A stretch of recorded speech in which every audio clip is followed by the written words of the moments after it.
오늘 말씀을 나누기 전에 잠시 기도하겠습니다. 사랑의 하나님, 저희들은 한 치 앞도 알 수 없는 소경입니다. 어디로 가야 할지, 어떻게 살아야 할지 분별하지 못하는 자들입니다. 이 시간 말씀으로 저희들을 인도하여 주시옵소서. 이 시간 말씀으로 저희들을 가르쳐 주시옵소서. 특별히 청파동 교회의 앞길을 주께서 인도하여 주시옵소서. 오직 예수님만이 청파동 교회의 목자가 되어 주시옵소서. 예수님의 이름으로 기도드립니다. 아멘. 하나님의 본심, 하나님의 본심이라는 제목으로 주의 말씀을 증거하겠습니다. 시편은 참 특별한 책입니다. 왜냐하면 본래 성경은 하나님께서 우리 인간에게 주시는 말씀인데 시편은 하나님을 향한 우리 인간들의 고백이기 때문입니다. 시편은 인간의 모든 감정을 표현합니다. 아무리 거룩한 성경이라 할지라도 이 시편 안에는 인간의 모든 감정들이 다 들어가 있습니다. 그렇기 때문에 우리가 이 시편의 말씀을 읽으면서 많은 은혜를 받게 되는 것입니다. 공감할 수 있기 때문이죠.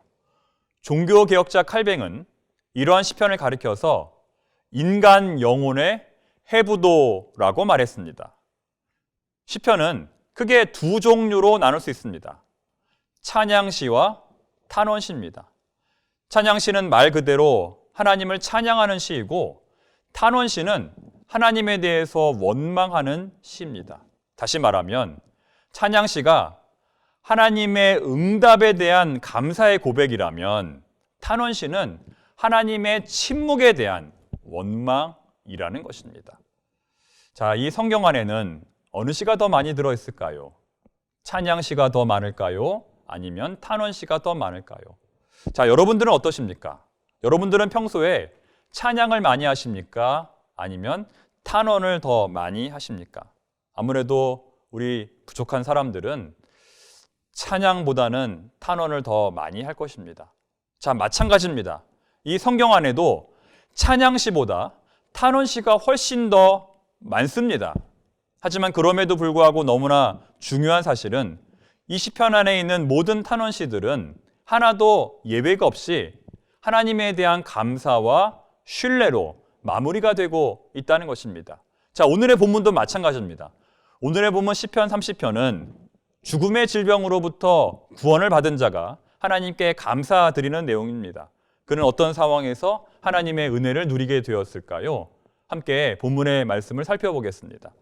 자, 오늘 본문은 총 12절로 구성이 됩니다. 첫 번째 단락은 1절부터 5절까지입니다. 이 부분은 하나님에 대한 찬양입니다. 그런데 1절부터 3절까지는 시인이 하나님을 찬양하는 내용이고 4절과 5절은 시인이 다른 성도들로 하여금 하나님을 찬양하라고 권면하는 부분입니다. 자, 이것을 염두하면서 우리 함께 1절부터 5절의 말씀을 한 번 더 읽어보겠습니다. 여호와여, 내가 주를 높일 것은 주께서 나를 끌어내사 내 원수로 하여금 나로 말미암아 기뻐하지 못하게 하심이니이다. 여호와 내 하나님이여, 내가 주께 부르짖음에 나를 고치셨나이다. 여호와여, 주께서 내 영혼을 수월에서 끌어내어 나를 살리사 무덤으로 내려가지 아니하게 하셨나이다. 주의 성도들아, 여호와를 찬송하며 그의 거룩함을 기억하며 감사하라. 그의 노염은 잠깐이요 그의 은총은 평생이로다. 저녁에는 울음이 깃들일지라도 아침에는 기쁨이 오리로다. 이처럼 시인은 자신이 먼저 하나님을 찬양하고 이어서 다른 성도들로 하여금 하나님을 찬양하라고 권면합니다. 자, 왜 그럴까요? 왜 자신이 죽음으로부터 구원받은 사건이 공동체가 함께 찬양하며 기뻐해야 할 일일까요?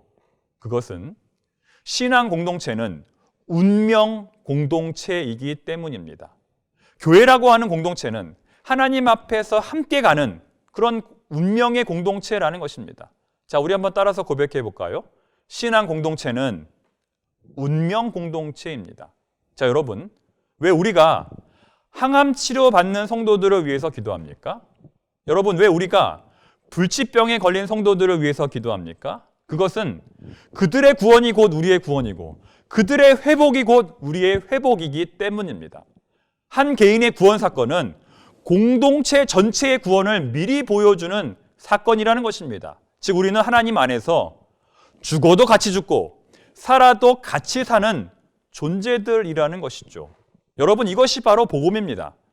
이것이 바로 복음의 본질입니다. 상생, 공존, 이것이 바로 하나님 나라의 핵심 키워드라는 것이죠. 나의 아저씨라는 드라마가 있습니다.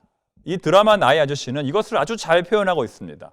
아마도 이 작가는 하나님 나라에 대해서 그리고 복음에 대해서 잘 이해하고 있는 것 같습니다. 그래서 이 드라마는 한 도시가, 한 마을이 하나의 운명 공동체임을 보여주고 있지요. 자, 이 드라마에는 주옥 같은 명대사들이 많이 등장하는데 마지막 부분에 이런 대사가 나옵니다. 너, 나 살리려고 이곳으로 왔나 보다. 너, 나 살리려고 이곳으로 왔나 보다. 다 죽어가는 나를 살려놓은 게 바로 너다. 이런 표현이 나옵니다. 자, 어떻습니까? 자, 너 때문에 죽겠다. 너 때문에 못 살겠다가 아니라 너 때문에 살았다. 너 때문에 살겠다는 것입니다. 정말 운명 공동체 안에서만 가능한 말이죠. 이처럼 우리가 교회 안에서는 서로가 서로를 살리는 그런 존재들이 되어야 한다는 것입니다. 시인은 그것을 위하여 우리가 함께 찬양하며 함께 신앙 공동체로서 함께 운명 공동체로서 하나님을 찬양하며 살아가자고 성도들을 권면하고 있는 것입니다.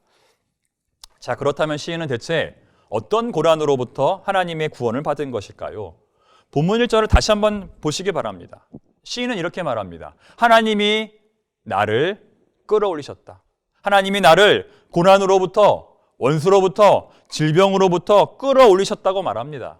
마치 우물에서 물을 끌어올리듯이 자신을 하나님께서 끌어올리셨다고 시인은 고백합니다. 제가 예전에 저의 장모님으로부터 들은 이야기입니다. 장모님이 어린 시절에 할머니 댁으로 놀러 가게 되었습니다. 아주 무더운 여름날이었죠.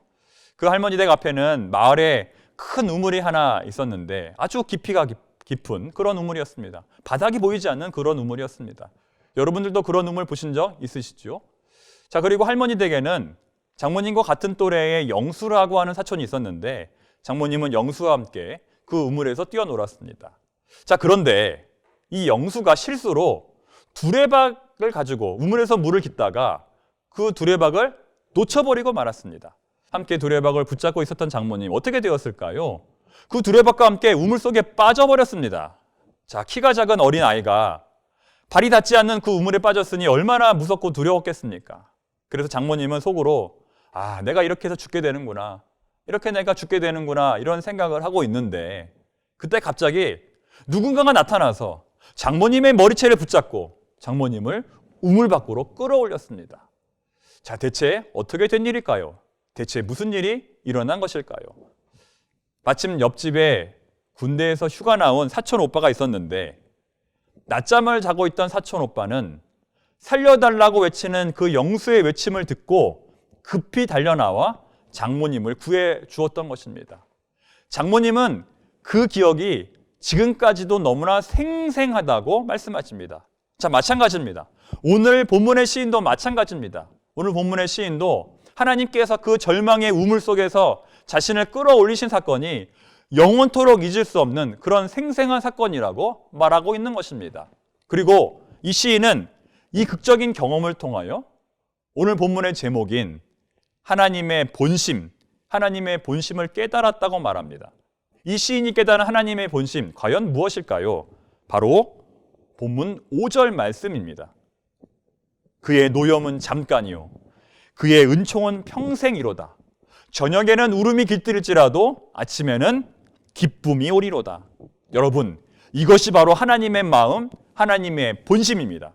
자, 쉽게 말하면 우리 하나님 어떤 분이시냐면 고통은 최소로 짧게 주시고 은혜는 최대로 길게 주시는 분이라는 것입니다. 우리가 믿는 하나님, 바로 이런 분이라는 것입니다. 그래서 하나님을 믿는 사람들은 저녁에 울면서 잠이 든다 할지라도 다음날 아침에 환하게 웃으면서 눈을 뜰 수가 있는 것입니다. 그런 관점에서 볼 때 지금 흘리는 우리의 눈물은 슬픔의 전주곡이 아니라 기쁨의 전주곡이라고 말할 수 있습니다. 사랑하는 성도 여러분, 우리는 지난 2년간 이 코로나로 인하여 많은 눈물을 흘렸습니다. 지금도 끝나지 않았죠. 지금도 우리들은 경기 불황으로 인하여 또 세계 전쟁으로 인하여 또 여러 가지 질병으로 인하여 많은 눈물을 흘리고 있습니다. 그러나 그 눈물은 슬픔의 전주곡이 아니라 기쁨의 전주곡이 될 것입니다. 하나님께서는 반드시 우리들의 그 눈물을 닦아주시고 우리에게 큰 은혜를 베풀어 주실 것입니다. 왜냐하면 그것이 바로 하나님의 본심, 그것이 바로 하나님의 마음이기 때문입니다. 여러분 그것을 믿으십니까? 아멘. 믿으시기 바랍니다. 자, 우리 다 같이 그 소망을 붙들고 이 본문 5절 말씀을 함께 읽어보겠습니다. 그의 노염은 잠깐이요 그의 은총은 평생이로다. 저녁에는 울음이 깃들일지라도 아침에는 기쁨이 오리로다. 아멘. 오늘 이 은혜가 저와 우리 모두에게 충만히 임하기를 바랍니다. 자, 그런데 문제는 이어지는 6절과 7절의 말씀입니다.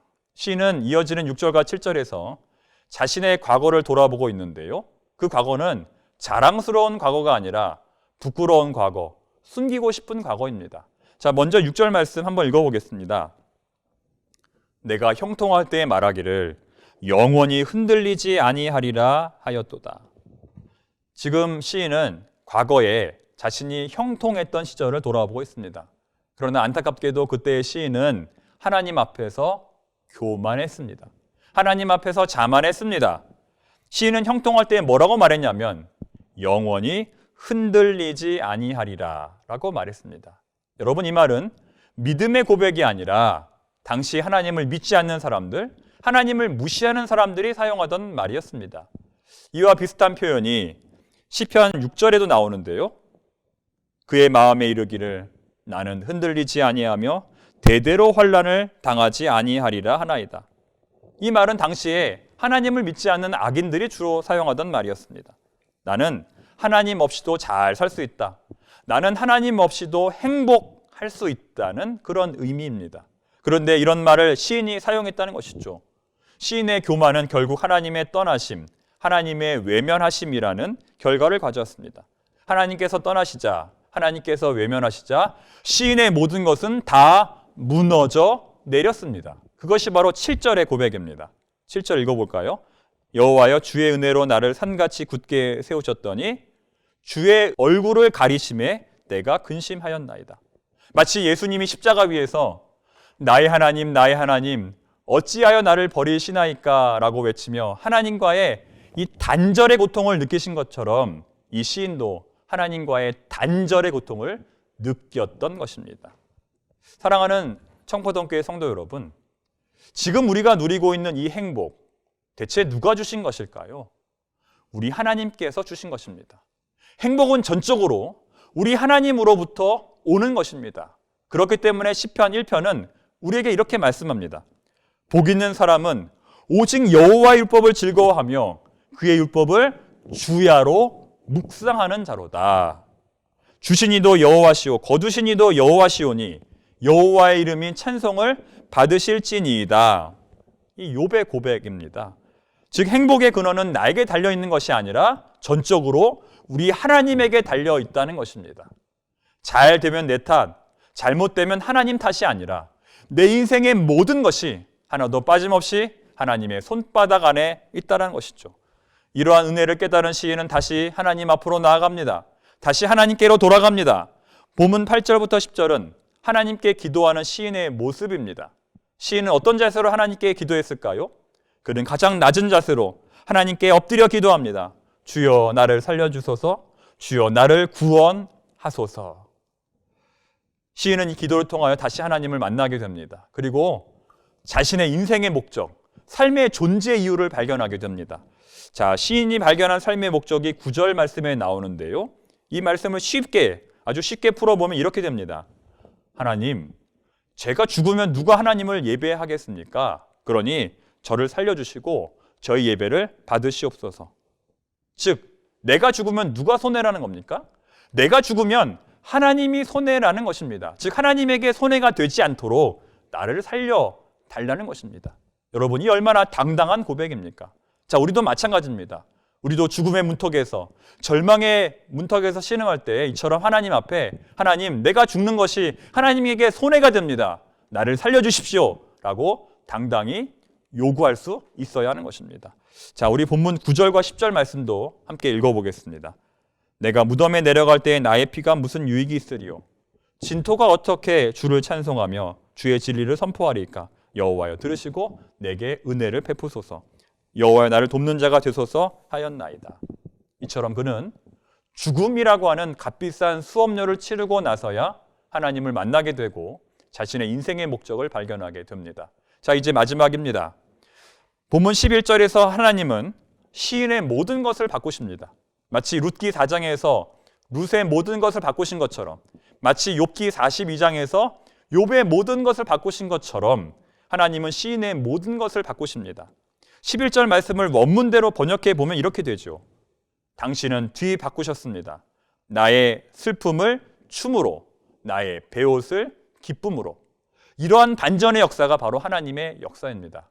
이처럼 하나님의 역사는 부분적이지 않고 전체적입니다. 이처럼 하나님의 역사는 완전하며 완벽합니다. 이러한 하나님의 은혜가 우리의 인생 가운데에, 또 우리 청포동 교회 가운데 충만히 임하기를 바랍니다. 자, 이제 말씀을 맺겠습니다.